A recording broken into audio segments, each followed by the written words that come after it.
Basın mensupları, kıymetli kamu çalışanları, sevgili vatandaşlarımız. Bugün burada yalnızca kendi geleceğimiz için değil, 4 milyon kamu çalışanı, 2,5 milyon emekli ve aileleriyle birlikte 25 milyon insanımız onurlu bir yaşam mücadelesi için toplandık. Bizler emeğin, alın terinin ve kamu hizmetlerinin temsilcileriyiz. Hak aramak için buradayız. Hakkımızı almak için buradayız. Adalet için buradayız. Dönem toplu sözleşme görüşmelerinde kamu işveren tarafı bize ne teklif etti? 2027 yılı için taban aylığa 1000 TL, ek olarak %16 2007 yılı için 4+4. Soruyorum sizlere, bu oranlar mutfakta kaynayan tencerenin derdine derman olur mu? Çarşıda, pazarda, markette hızla artan fiyatlara karşı bir anlam ifade eder mi? Kiraların, maaşların arttığı bir ülkede memura, emekliye nefes aldırır mı? Elbette hayır. Bu nedenle biz de bu teklife hayır diyoruz.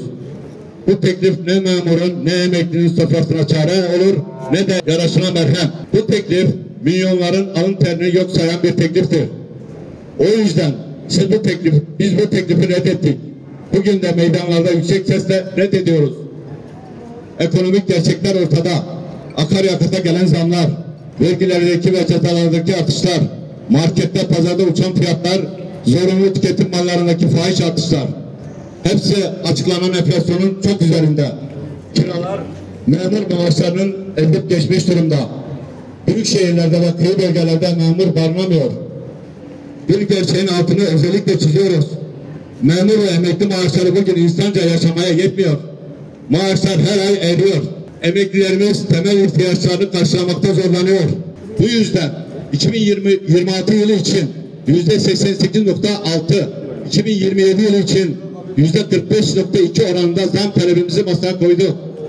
Kira yardımı, eş çocuk yardımı, ısınma, ulaşım ve yemek ücreti gibi sosyal haklardan somut adımlar atılmalıdır.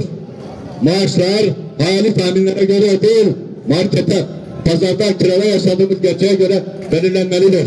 Bize masa başı rakam değil, alın terimizin karşılığı olan rakamlar gerekiyor.